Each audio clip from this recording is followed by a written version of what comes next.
Hello everyone, welcome to Kajil classes. Last class में हमने balance chemical equation किया था टॉपिक कवर। आज हम करेंगे types of chemical reactions. So mainly there are 5 types of chemical reactions. First is combination reaction, second is decomposition reaction, third is displacement reaction, fourth is double displacement reaction, and the last one is redox reaction. Redox reaction is also known as oxidation and reduction reaction. So we will start from first reaction, that is combination reaction. So we will start from this topic. So what is combination reaction? Such type of reaction when a single product is formed from two or more reactant, then it is called as combination reaction. Single product is formed from two or more reactant. So what is combination reaction?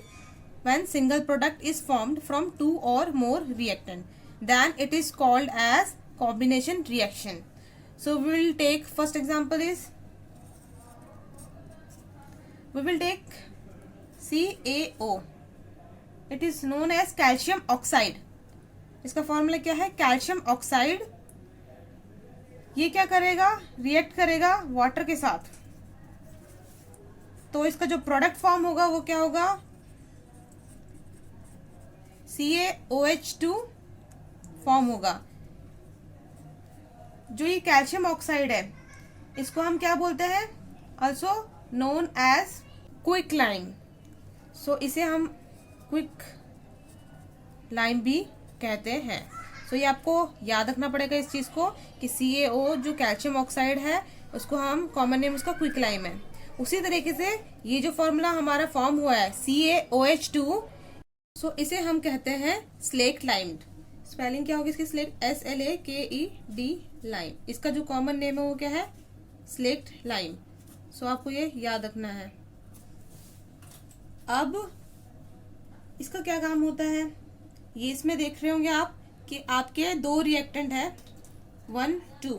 ये 2 reactants है हमारे, ये आपस में react कर रहे हैं और जो हमारा प्रोडक्ट फॉर्मेशन हो रही है वो क्या हो रही है? सिंगल प्रोडक्ट फॉर्म हो रही है। ये हमारा कॉम्बिनेशन रिएक्शन को शो करता है ये इक्वेशन। सो जो ये हमारा इक्वेशन फॉर्म हुआ है, इस इक्वेशन को हम कहाँ यूज करेंगे? जो स्लेक्ट लाइन फॉर्म हुआ है इसके आगे फर्दर इक्वेशन है जो कि कहाँ होती है? हमारे व्हाइट वॉश में यूज किया जाता है इसको, स्लेक्ट लाइन को।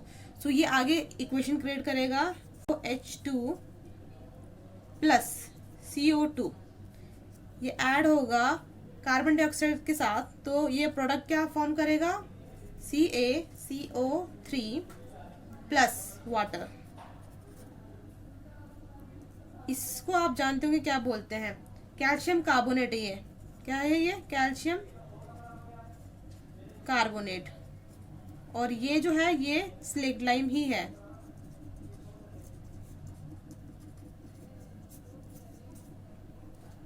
सो ये जो हमारी रिएक्शन है मेनली यूज होती है व्हाइट वॉश के लिए। इसमें क्या होता है?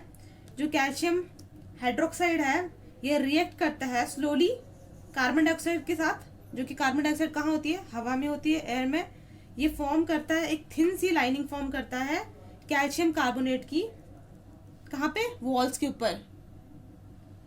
सो जो कैल्शियम कार्बोनेट है वो क्या फॉर्म करते हैं? आफ्टर 2 और 3 डेज के बाद, जब हमारी व्हाइट वॉश हो जाती है, रूम में कहीं पे भी व्हाइट वॉश होती है, तो ये आफ्टर जो कैल्शियम कार्बोनेट कब फॉर्म होता है? 2 या 3 डेज के बाद फॉर्म होता है वॉल पे, जो एक शाइनी फिनिशिंग देता है वॉल को। सो मेनली जो हमारा यहाँ पे है रिएक्शन में मेन क्या फॉर्म हो रहा है? Calcium carbonate. सो इसको हम यूज करते हैं व्हाइट वॉशिंग के लिए। आपको ये पता होना चाहिए, कैल्शियम कार्बोनेट को हम यूज करते हैं व्हाइट वॉशिंग के लिए। सो ये थी हमारी इक्वेशन। सो अदर एग्जाम्पल्स क्या क्या हो सकते हैं? हम ले सकते हैं अदर एग्जाम्पल्स में, और भी एग्जाम्पल है। ये जो है ये इंपॉर्टेंट वाला है, एग्जाम में अगर हो तो आपको ये एग्जाम्पल से आप शो कर सकते हैं। बट और एग्जाम्पल्स पता होने चाहिए इससे रिलेटेड, जैसे कि फर्स्ट है burning of coal.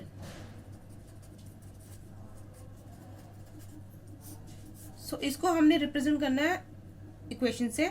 So burning of coal में मेनली क्या होता है, कार्बन होता है प्लस ऑक्सीजन, एयर में ऑक्सीजन होती है।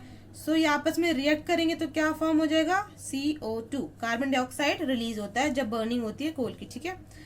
इसी तरह से सेकंड एग्जांपल हम ले सकते हैं burning of natural gas. So burning of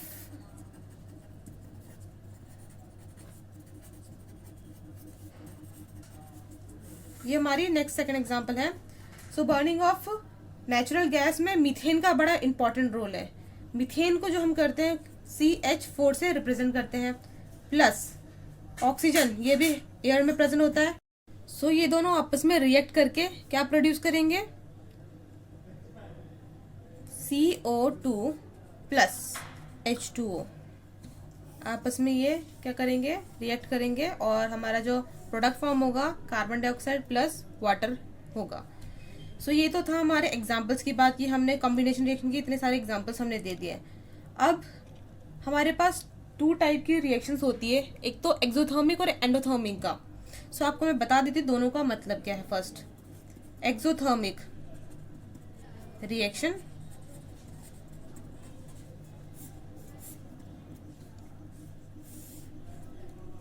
so what is exothermic reaction. Exothermic reaction में क्या होता है कि कोई भी चीज जो होती है ना, हीट होगी, एनर्जी होगी, वो आउटसाइड रिलीज करती है रिएक्शन। सो उस टाइप की रिएक्शन को क्या बोलते हैं हम, एक्सोथर्मिक रिएक्शन। सो हम इसको ऐसे लिख सकते हैं, an exothermic reaction release heat and cause the temperature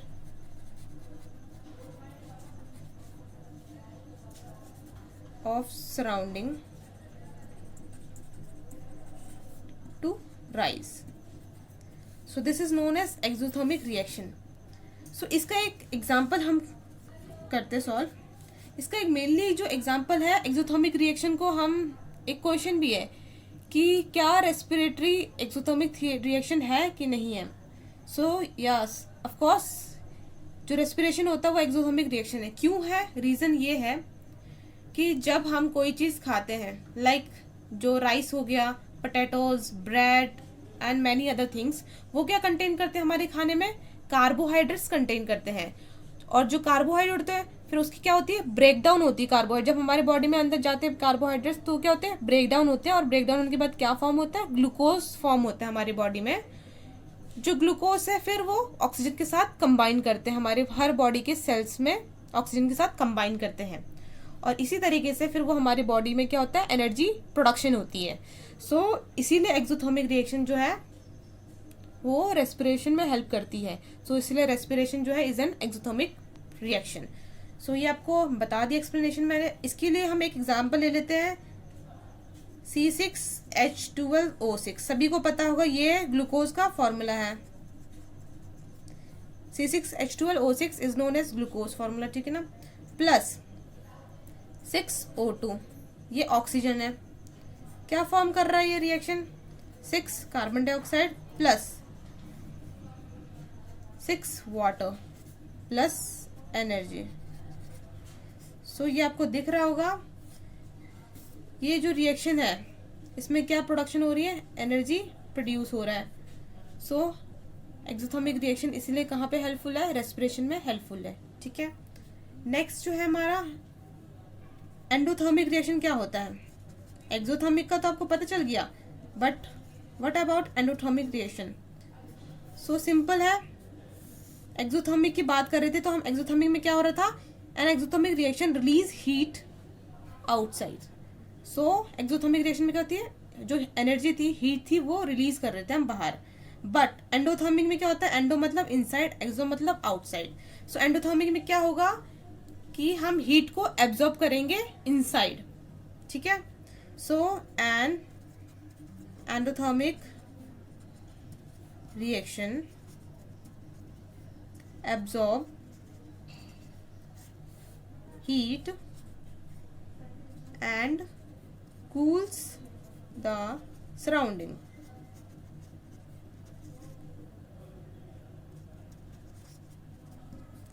okay.